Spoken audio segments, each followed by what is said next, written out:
All right, let's get started. Can someone move the meeting minutes from March 4th, 2013? Representative Carlson moves the meeting minutes from March 4th, 2013. Any discussion? Seeing none, all in favor say aye. Aye. All opposed? Those are adopted. Ms. Brower. So this is thanks for coming down, or back. So this is a continuation of what we started on at the last meeting on some of the demographic changes. And I don't know, does this, so this has everything that was in before the PowerPoint? Okay, so we're starting at which? So this is, I believe, slide 15. Okay. All right, go ahead. Yes. Yep.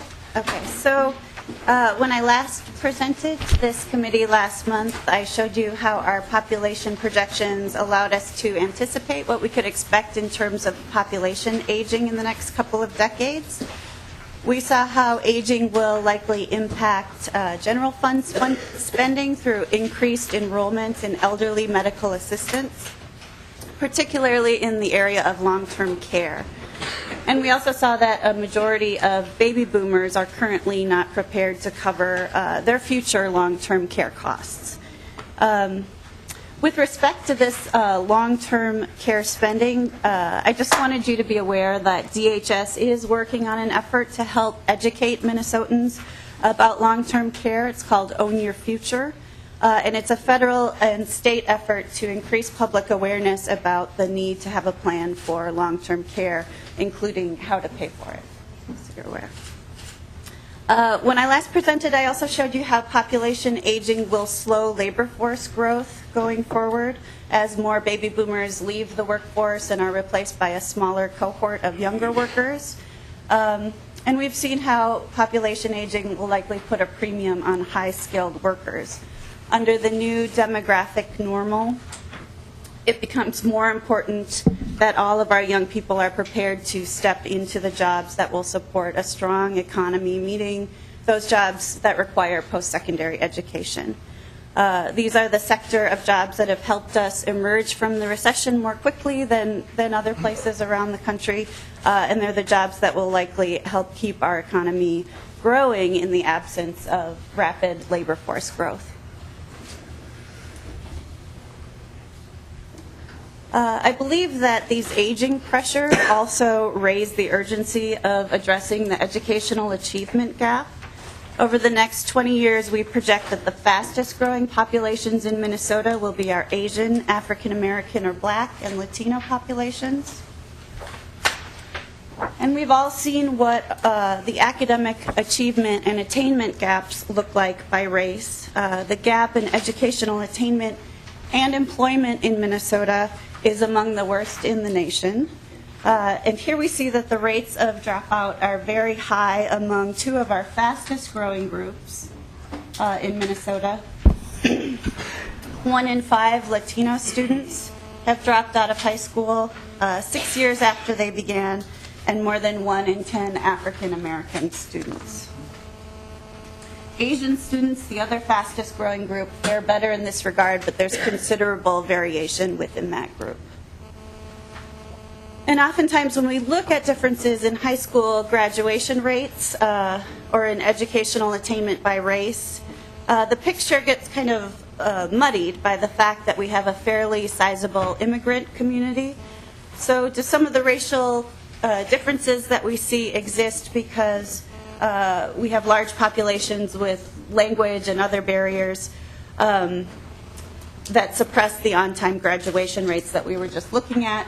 Well, our office looked specifically just at those young people who were born here in Minnesota and found that these gaps still remain, even among our Minnesota-born children and young people. Our future labor force will not only be growing more slowly than what we've been accustomed to in the past, but it will also become increasingly diverse. As those baby boomers age out of the prime working years, the young group moving into the workforce to replace them, as I said, is smaller, but it's also more diverse. It has a higher share of people of color. This diversity is built into our age structure and will continue into the foreseeable future. So just to give you a sense of what the future workforce will look like in terms of diversity, I have these working age population highlighted here on the slides. So viewed through these projections, differences in education by race increasingly signal an economic problem, a productivity problem that could threaten Minnesota's future economic growth and the revenue side of our state budgets. So to recap, going forward, there will likely be pressures to shift resources from younger residents to older residents, but we need to rely increasingly on skilled, highly productive labor force to realize economic gains and to continue to pay for public services. In this context, consistently poor outcomes among our fastest growing populations could become a threat to the well-being of Minnesotans, young and old. In closing, I've been asked to share with you how our water resources in the state and around the U.S. are likely to impact demographic and economic landscapes going forward. I'm certainly not a water expert, but I do know that there are some important relationships between demographic and economic growth and our water resources over the long run. And these are relationships that experts are increasingly paying attention to. So up until very recently in Minnesota, we've not had to think much about water scarcity, at least not to the same extent that other states have had to do.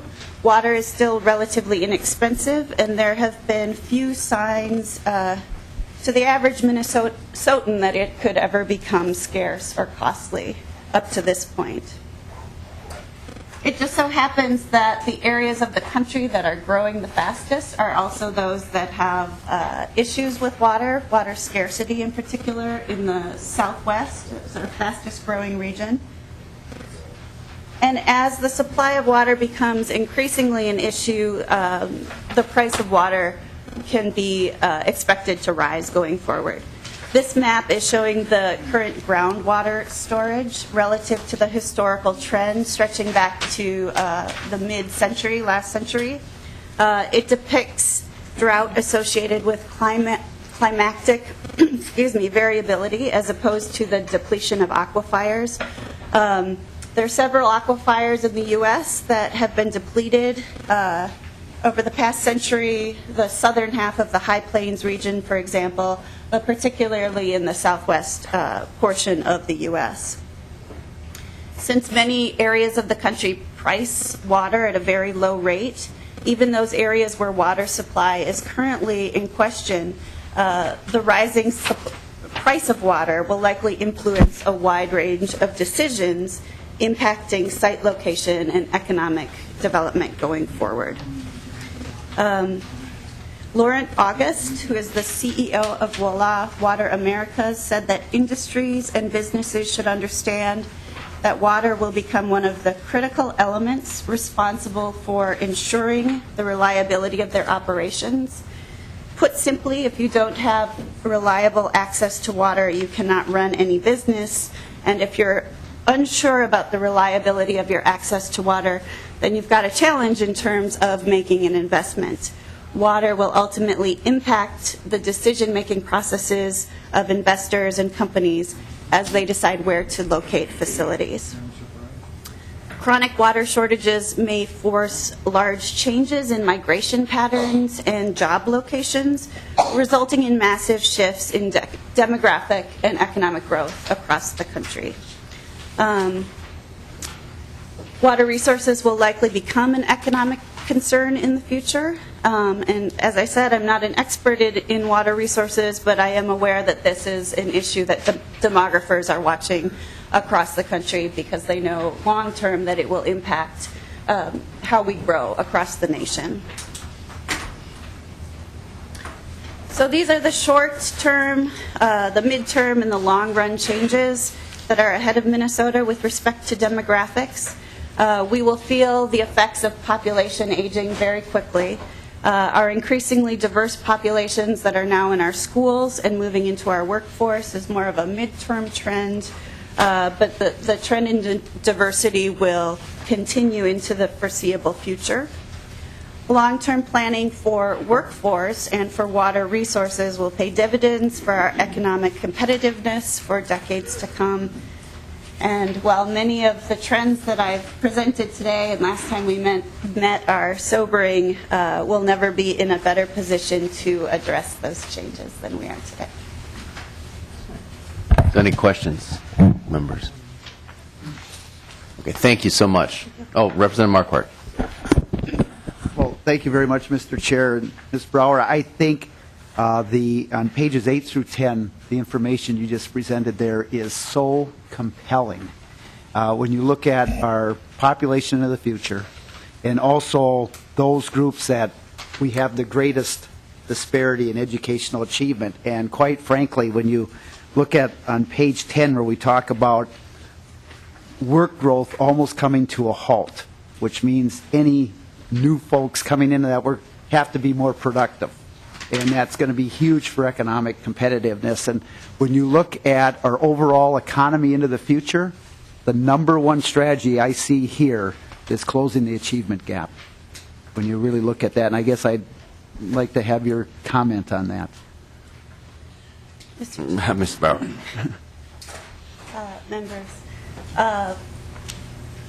when I look at the demographic trends in terms of aging, in terms of which population groups are increasing most rapidly, that's an area of concern that I see as well. And so that's why I chose to highlight it. So. Yeah.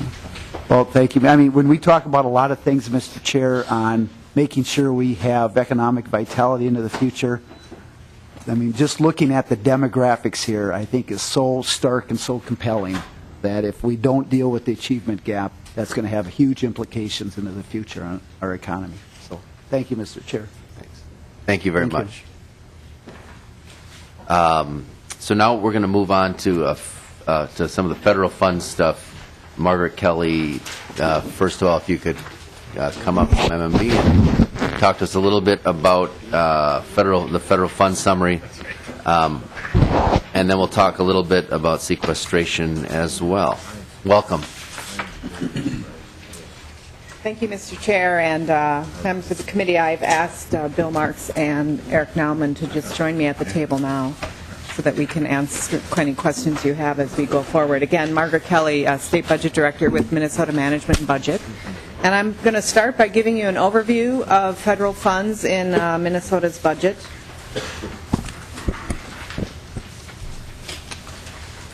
Federal spending in the state of Minnesota impacts this state through direct payments to individuals or organizations, through grants to local units of government, to state government, to nonprofit organizations, in the form of procurement, direct procurement on the part of the federal government, and wages of federal employees that are here in Minnesota. Not all federal grants are distributed through the state. There are federal grants that go directly to local units of government or to nonprofit organizations. And so while much of federal funding does flow through the state budget, not all of it does. And so you will see some discrepancies in numbers as we talk, and it's due to that in part. So an example is Head Start. Head Start grants go directly to those entities.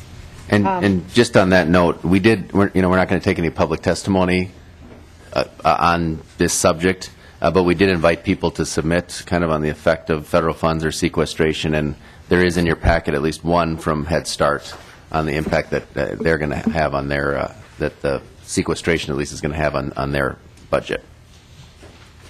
So go ahead, I'm sorry. Sure, that's fine. So some federal funds that come through the state are not retained by the state. Some are retained by the state. They're for activities that the federal government would like the state to do on their behalf, or activities they would encourage states to partake in. Some federal funds are passed through directly to other units of government or to nonprofit organizations.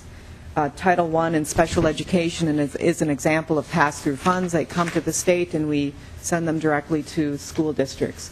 The Community Development Block Grant is an example where there are some federal funds that go directly to the cities of Minneapolis and St. Paul, and other federal funds come to the state and we disperse them through our Department of Employment and Economic Development. The four largest federal grants that come to the state are medical assistance for our MA program, our highway planning and construction. Much of our highway funding happens in participation with the federal government. Cash and food assistance through the Department of Human Services, and education funding through our Department of Education.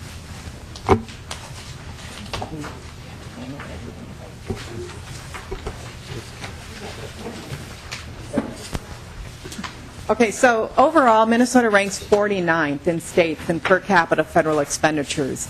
And so this is an even larger picture of the impact that sequestration could or would have on Minnesota and other states. And so much of federal spending occurs in the area of defense spending and federal employees, and we do not have much of that here in Minnesota.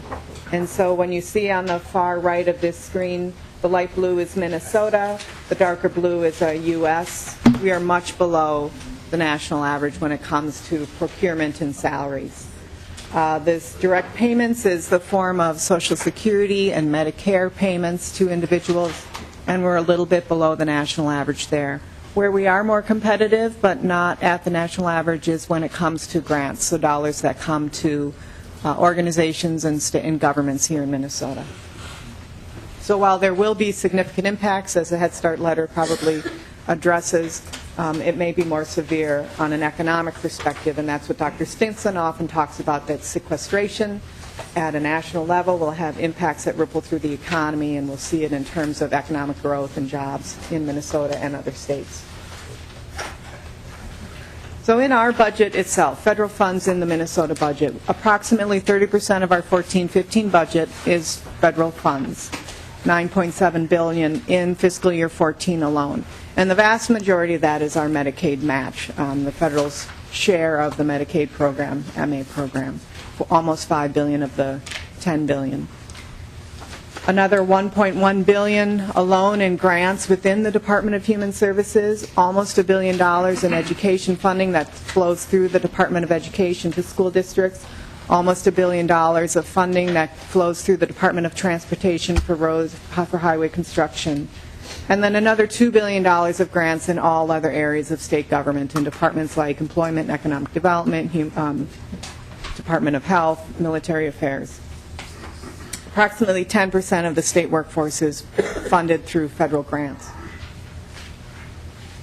This pie chart shows you just how much, this is a 14-15 budget, shows you where the federal funds are spent in the Minnesota budget.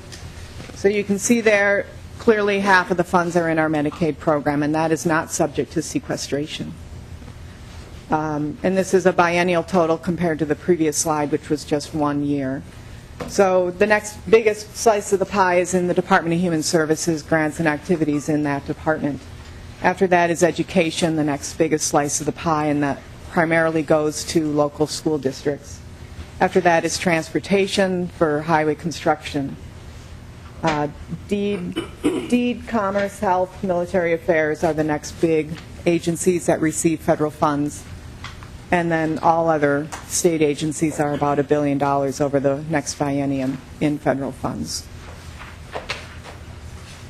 Sure. You have received this packet here. It's about a 100-page document. We pulled out of every budget, every agency's budget, their federal funds summary. And so included in the biennial budget, in each agency's budget, is a summary of the federal grants that they receive in their budget and what they do with that and how much it is and what they anticipate that amount to be. And so it will indicate whether a grant is a pass-through grant or retained by the agency for specific activities. And I'm not going to walk through this, but you have it in your packet if you want additional information. Mr. Chair?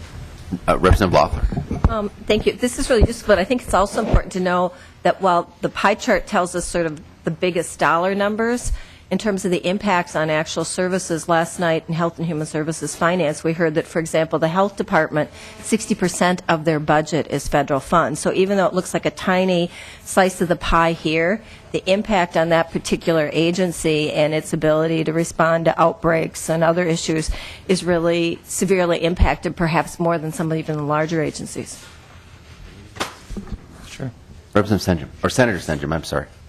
Thank you. I wonder if you can just maybe go to page 5 and just help me get grounded a little bit. And I'll just try to make my question somewhat simple. We say 9.7. Let's just say 10 billion of our money comes from the federal government in 2014. And just in round numbers, my recollection is we have a $60 billion biennial budget divided by 2, so 30 billion, I'm sorry. So is it to say that about 10 billion out of 30 billion comes from the federal government? Mr. Chair, that's correct, about Just a third. generally? Just under a third. Yep. Okay, thank you. Okay, well, are we switching now to, Senator Newman. Thank you, Mr. Chairman. Back on the issue of the total amount of money that we get from the federal government, is there some way you can quantify for me or explain to me what Minnesota's share of the cut caused by sequestration will be? In other words, you say we get $10 billion a year from the federal government.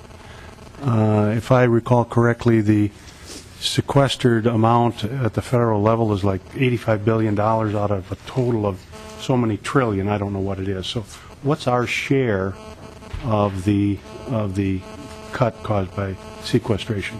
Mr. Chair, that's a perfect segue to the next section here on sequestration. Sorry about Well that. done. Great minds think alike. I'm going to just start and give some general overview and turn it over to Bill and Eric to talk about specifics that they've put together. So how will we fare with this sequestration? There are a lot of unknowns that remain. While decisions have been made at the federal level, the implementation and the impact of those decisions are slow to trickle down to the state in terms of tangible information. Some agencies have moved more quickly than other agencies. Some federal agencies are trying to mitigate the impact. So we will talk through all of that. There are some restrictions that are being placed on state agencies in terms of how they can manage reductions. Some state agencies are waiting to hear more. The final amount of reductions are still unknown yet. But from a big picture, we expect a potential in the $90 million area. So if you recall, fiscal year 14, $10 billion in federal funds. We expect the reduction to be about $90 million. And that's based on estimates from the Federal Funds Information for States, FFIS, and Bill and Eric will talk more about that. But there are increases in the federal budget that may offset some of these reductions. Automatic increases, COLAs in specific programs, or specified increases at the federal level that may mitigate some of these reductions as we move forward. So this is just a picture. Representative Carlson had a question. Could I ask a question? When you talk about the timing of reductions, your first bullet point there, it's my understanding that just this month, now this would be dealing with federal employment, but would have an impact on unemployment insurance and so on, I'm sure. Notices of furloughs just went out under federal law for April. Do we have any idea of what that means to the employment figures in Minnesota and what the impact might be on people who would be entitled then to unemployment insurance? Mr. Chair, Representative Carlson, that's a really good question. I don't think I have the answer in terms of how many of those federal employees that have been furloughed are here in Minnesota. I'd have to go back and talk with Dr. Mr. Marks? Maybe. Mr. Chair and Representative Carlson, the other point there with the furloughs that the federal government is talking about, those are probably people that aren't going to show up in the unemployment statistics because they're working one less day every 2 weeks or something like that. They're not going to be unemployed as such. They will be making less money, which will affect tax revenues and so on, but I don't think they will show up in unemployment information. Well, Mr. Chairman, that's Representative Carlson. what I understand, that each of those agencies has some latitude as to how they're going to handle that. And so you're saying that they'll probably just simply reduce the number of work days or hours in most instances? Well, Mr. Chair, Representative Carlson, to the extent that people's employees' work hours are getting reduced, there will be some laid off, too, I'm sure, or some contracts not continued, and those may affect unemployment statistics. But the the furloughs as such, as to the extent they are working less time but still employed, would not affect the employment statistics. And if I may, Mr. Chairman, going back, another area on page 5, being that we're moving back, that you indicated $2 billion in grant funds across the rest of state government. And one that came to mind that relative to the big picture may not be major, but would be higher education and Pell Grants and the way the state formula works, where need is determined after they determine what the Pell Grant will be, and then basically the state grant backfills. And do we have any idea of what that might mean in terms of the state obligation with the state grant program? Because in the past, that's gone up and down depending on federal funding in terms of what the impact is on the state grant side. And members, that can very quickly become tens of millions of dollars, is what we've learned in the past. Mr. Chair and Representative Carlson, I am not sure the extent to which the federal grant, Pell Grant, is covered or exempt from sequestration. So that's a grant that does not come to Minnesota at all. It's a grant that goes to individuals, and I will have to look to see if it is covered by the sequestration or exempt from the sequestration, and Office of Higher Education could probably assist us. Maybe we can get more information on that. Know something about that. It's, Mr. Chairman, it's my understanding that the Pell Grants are exempt, but I'm not 100% sure. Find out. Ms. Kelly. Sure. So going back to this high-level overview, not every federal item of expenditure is covered by sequestration. So this is a list of the 10 biggest grant programs at the federal level and the extent to which they are covered or exempt from sequestration. So on this list of the big 10, you can see that education, one of the largest grants at the federal level, is subject to sequestration, and so that will impact school districts, both Title I and special education funding. After that, it's Head Start, one of the larger federal grants that is subject to sequestration, and that will impact our programs across the state.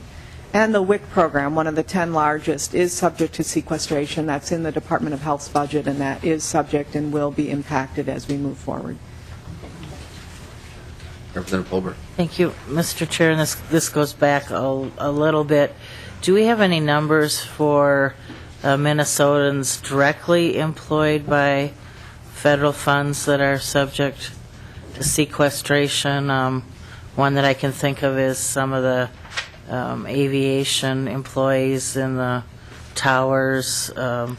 Certainly the numbers in front of us today are those within the state budget or pass-through, but do we have any handle outside of the state budget in direct federal programs and their impacts in the state? Ms. Kelly. Mr. Chair and Representative Holder, that's a really good question, and I'm not sure if we do. I will need to go back and talk with our economists to see what data is out there, unless either of you know.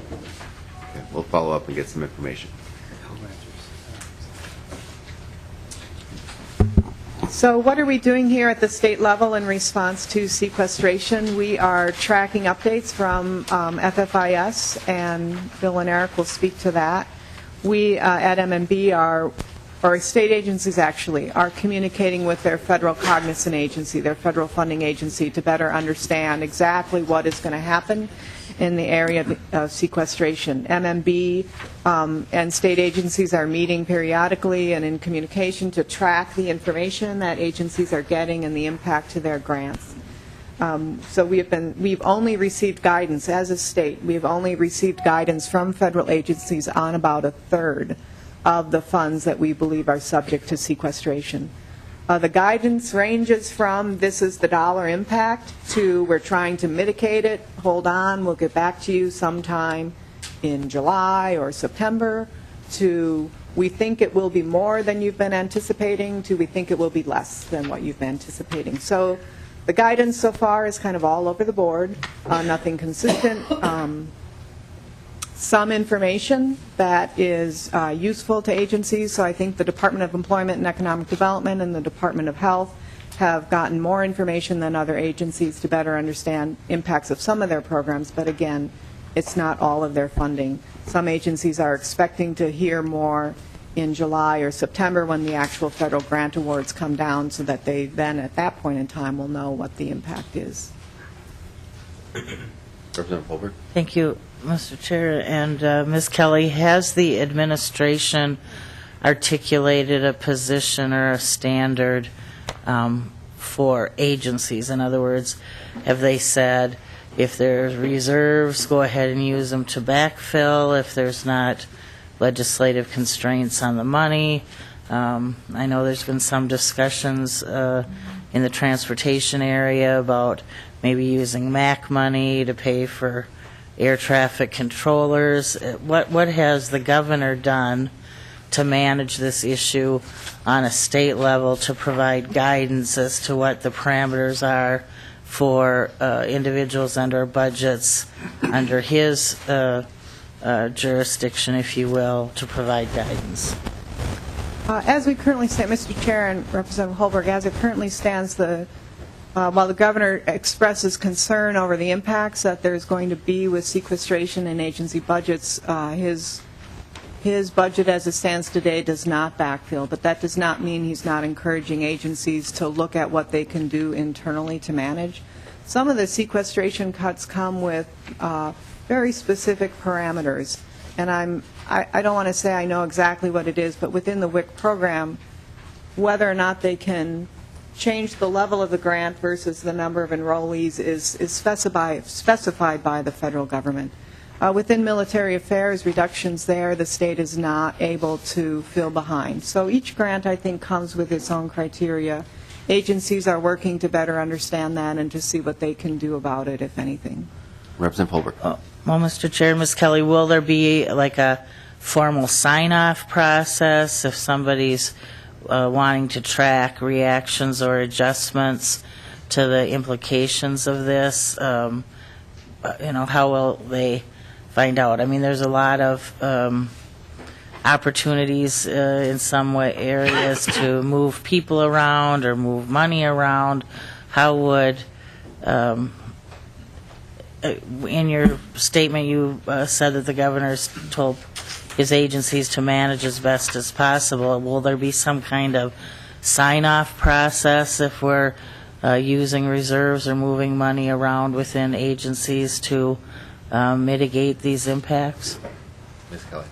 Mr. Chair, Representative Holberg, that's a good question. I don't think we know enough about agencies taking actions yet in response to sequestration to answer that question. Well, Mr. Chair, then maybe I'm reading between the lines here, but it sounds like that there hasn't been any formal policy statement from the governor to the agencies of you can or can't do this or let us know.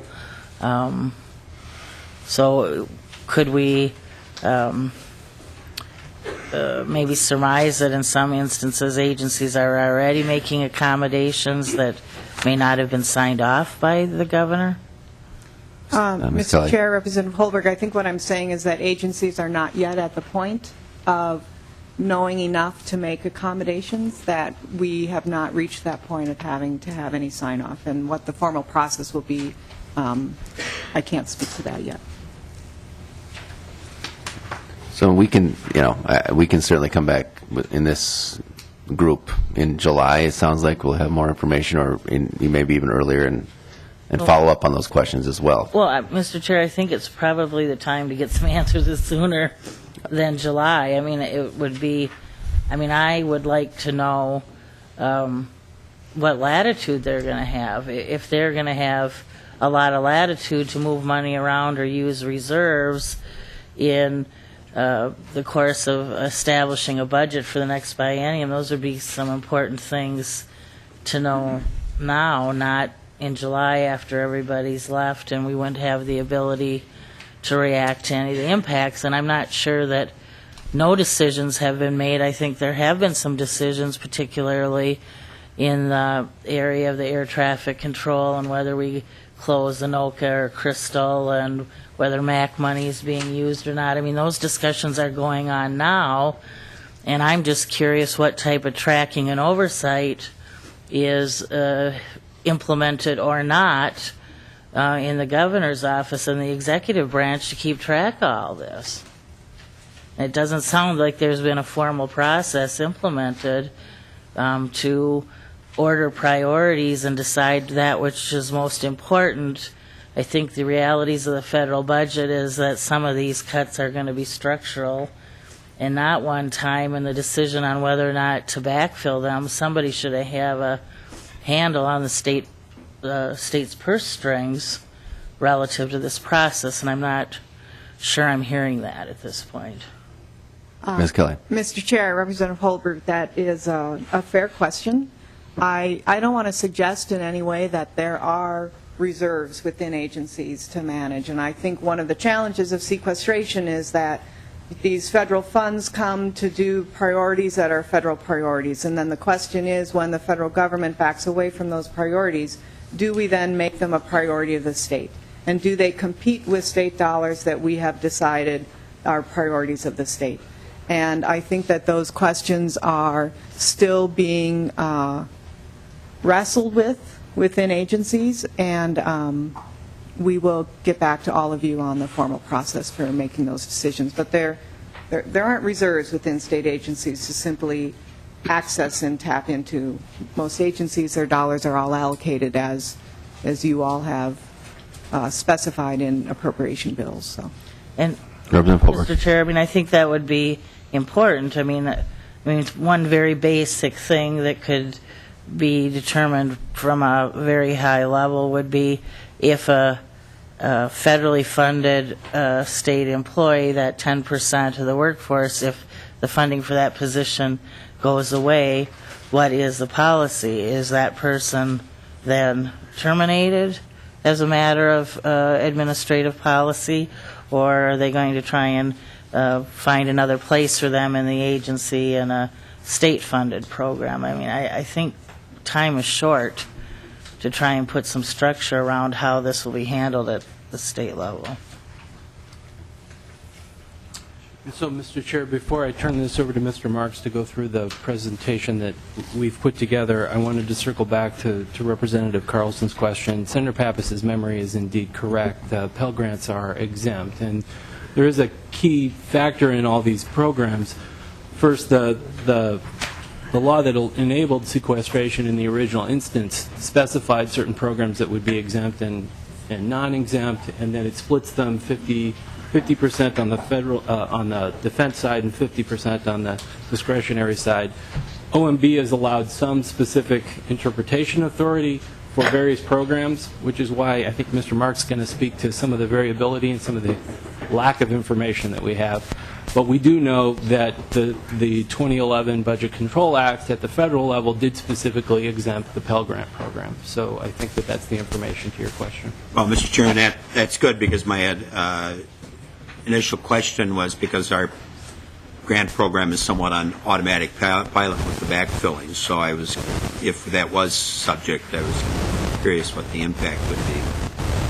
Apparently not then, so that's Mr. Chair, and Representative Carlson, sorry, I didn't mean to interrupt, but I will say that some of the quick research I did while we were sitting here says that it's exempt for 2013, which seemed to imply that maybe it's an open question for future years, but so I'll leave it there. Okay, thank you. Mr. Marks. Mr. Chair, members, you have in your packets a memo from Mr. Nauman and myself with some information attached to it. This is information that we have received from the Federal Funds Information Service, or FFIS, as Ms. Kelly has already referred to them. And it's not complete information by any means. It's limited information. FFIS says this covers about 70% of total federal funding. That's 70% of total federal funding at the federal level, not necessarily 70% of the federal funding that Minnesota receives. They have provided estimates for specific grant programs, and the numbers on the attached chart are showing there are sets of numbers there. The first number is the fiscal 2012 appropriation, federal fiscal year 2012 appropriation. The second year says fiscal 2013 final. That was the final number before sequestration. The third number is post-sequestration. And then there are two comparison numbers, a dollar change and a percent change. Should just note all those numbers are in thousands, so add 3 zeros to it. The chart lists the federal grants by federal agency and then the program within that agency. It also includes what's called the CFDA, or the Catalog of Federal Domestic Assistance number, which is a number that's used to find these grants or to track these grants. The numbers that are showing, or the changes between fiscal 2012 and fiscal 2013 post-sequester are not only affected by sequester, they're affected by other changes that were made at the federal level. And most federal programs were continued for, back in September, were continued for 6 months on a continuing resolution. That continuing resolution provided slight increases in many programs between fiscal 12 and fiscal 13. Then the programs, a couple weeks ago when Congress passed a budget again, many programs were continued for the next 6 months under a continuing resolution that continued them at the level they were at for the first 6 months. And then that, in conjunction with that continuing resolution, the sequester was also modified for some programs, but not for many, or not for a lot of programs. So the sequester had been in place prior to that.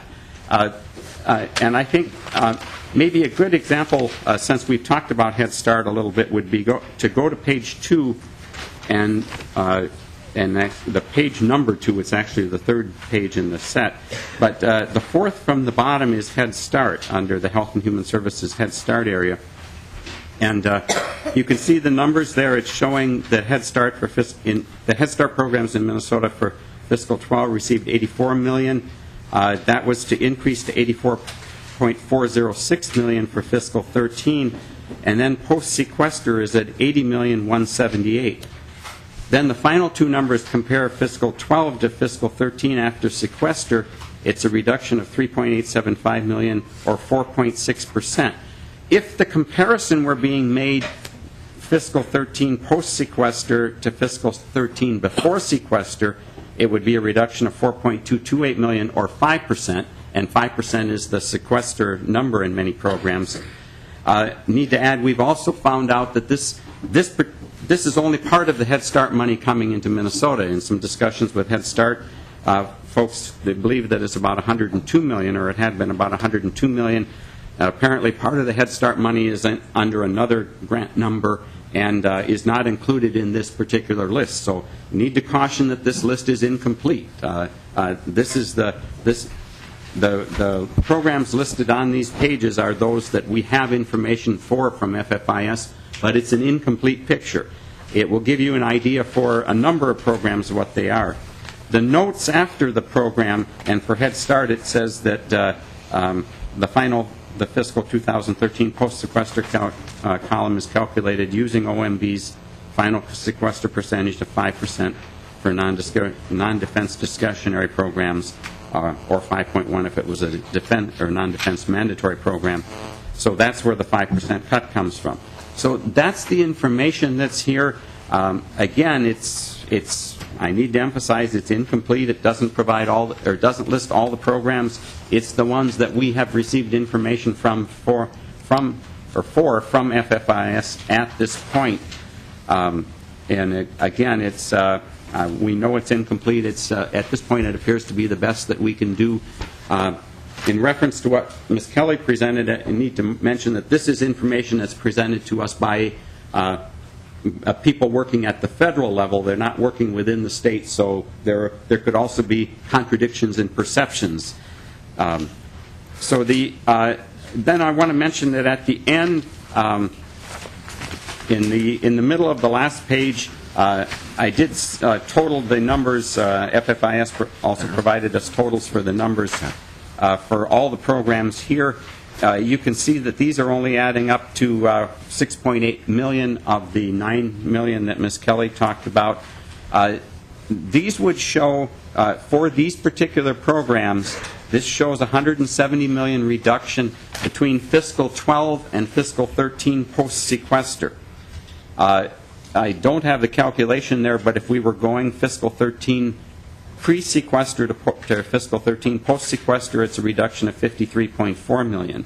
So the point would be there are a lot of things going on in these numbers besides sequester, or in addition to just sequester. It's other changes. And another example would be if you looked above on that last page at the transportation programs, you can see on the first one at the top of the page a substantial increase in the National Highway Performance Program. But if you look at the last one in transportation, the equity bonus program is eliminated. So there are other changes besides sequester going on within these numbers. So I know it's not a very satisfactory picture in the sense of trying to look at everything. It's what we have at this point. Senator Bach had a question. Mr. Chairman, Mr. Marks, on the bottom of page 2, the bottom two programs say this program is exempt from sequester under the Act, but we're still showing a reduction, but the reduction wasn't a result of sequester, it was just a budgetary reduction. So that, but you're counting it, I mean, there's a lot of ways to calculate this, but it's a little confusing. Mr. Chair, Senator Bach, that's correct. These reductions did not result as a result of sequester. Representative Dowd. Thank you, Mr. Chairman. It's my understanding, and maybe, Mr. Marks, you can talk a little more about the effects of this on Medicare. It's my understanding that starting April 1st that the hospitals received a 2% cut, and I guess I don't know if that's included in these numbers. Maybe you can talk about the impacts of sequestration on the Medicare. Mr. Chair and Representative Dowd, I'm not familiar with that one. I don't know if Ms. Kelly can add anything here. Mr. Chair, Representative Dowd, all I would add is that Medicare funds do not flow through the state, so those payments, within the context of the sequestration, there was also a 2% reduction to Medicare providers. So not Medicare recipients, but Medicare providers. And I'm sure that's what that is speaking to. Representative Holbrook. Thank you, Mr. Chair. And Mr. Marks, you used a comment that I've never heard you use before. You're pretty good about the numbers and the reality, and you referenced a contradiction in perceptions. Can you expound on that? Mr. Chair and Representative Holberg, I think what I was referring to was these numbers are provided to us by people who are working at the federal level, working at this from a federal perspective. We're looking at it from a state level and from the recipient of these kinds of programs, and then we're also dealing with people like the Head Start, people who work in the Head Start programs, as an example, or the hospitals who are on the receiving end of these things, and they're all looking at these differently. And I think in some cases sequester is getting the credit or the blame for what's some things that are happening in other parts of the funding program, or in other that were part of other funding decisions, as Senator Bach already highlighted. And then the other thing I just want to emphasize again is this is an incomplete picture. The programs that Representative Dowd raised or questioned on the bottom of page 2, these are Medicaid administration, Medicaid vendor payments. There may be other parts of Medicaid that aren't being listed here. So I think all of this is presenting an incomplete picture, which can lead to those kind of contradictions. And Mr. Chair and Representative Holberg, it's also worth noting, we said it at the beginning but didn't focus on it, these are federal fiscal years, which of course begins in October, which our fiscal year is different. So if you were to translate them even into our numbers and the way we think about them, we would need to make some adjustments to get them into state fiscal years.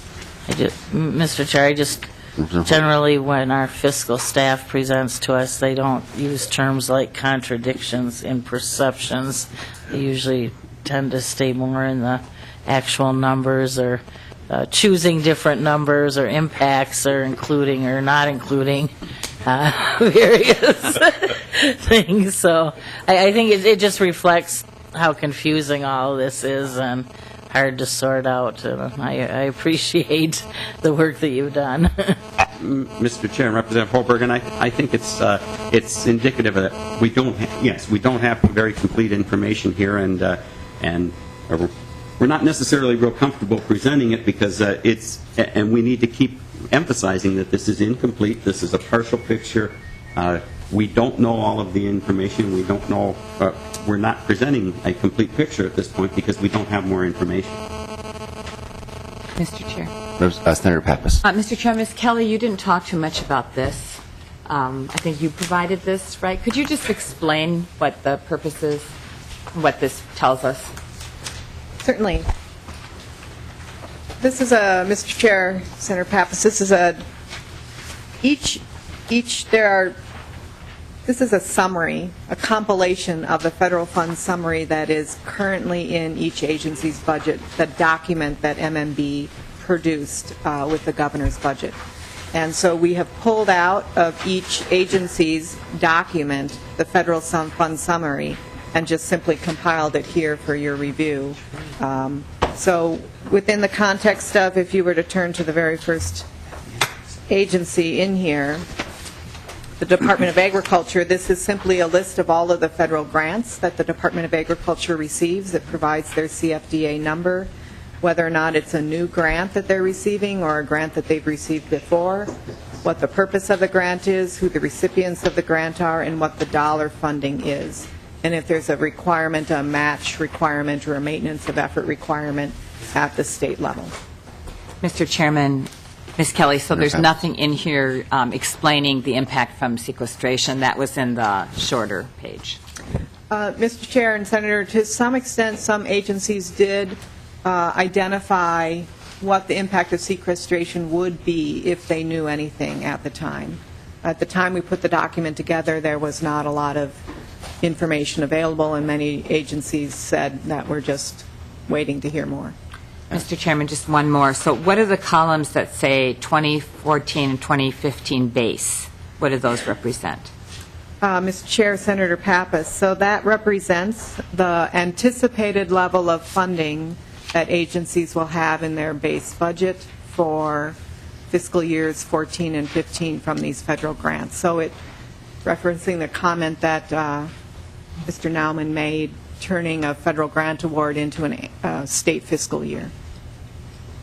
So, for example, you can see on this very first grant item, the non-point source implementation, that in fiscal year 12 they received $62,000, in fiscal year 13 they received $62,000, and they anticipate in fiscal year 14 that they will have only $7,000 and no funding in fiscal year 15.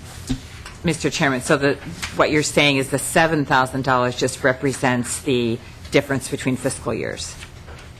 Mr. Chair, Senator Pappas, no, the $7,000 represents how much grant funds from this particular grant they will have available to them in fiscal year 14. Okay.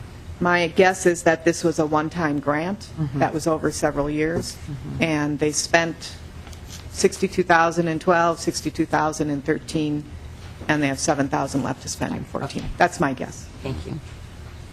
Senator Carlson, or Representative Carlson. Yeah, just a question. It kind of goes back to the dialogue we had earlier about Pell Grants, and at least through this year.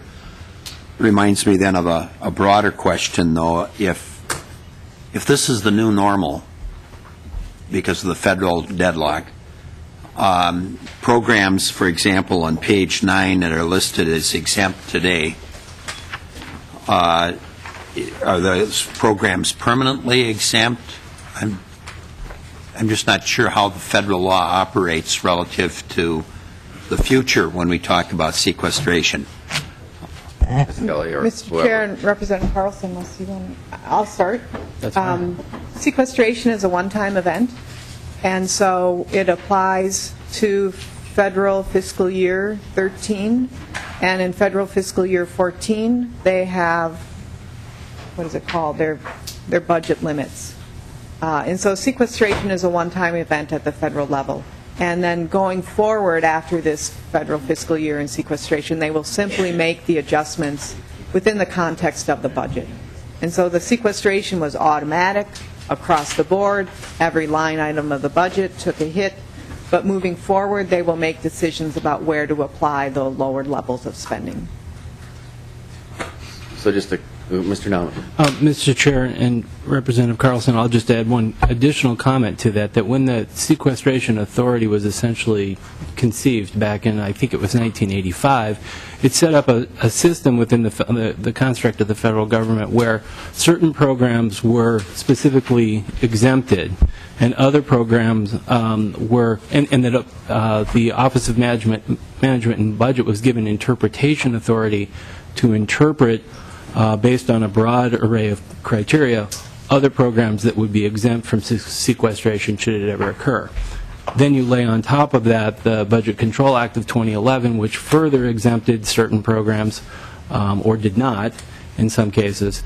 And so those, part of the speculative nature of Mr. Marks's document is that you have to lay on top of it the original authority, combine that with the subsequent Budget Act, and ongoing interpretations that the Office of Management and Budget at the federal level are making about these programs, which leads even further to the speculative nature of all of this.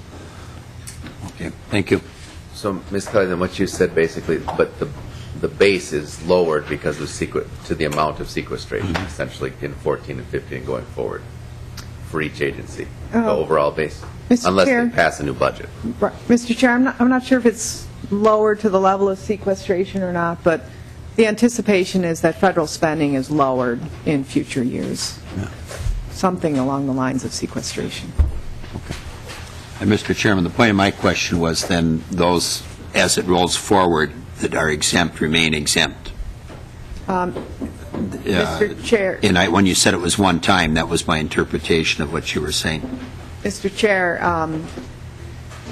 going back, and Representative Carlson, going back to what Mr. Naumann said, programs may be exempt to sequestration in the future, but just because they were exempt from sequestration this year does not mean that they will be exempt from federal budget cuts in the future. Yeah, no, I understand that would be a separate budget debate. Yeah, thank you.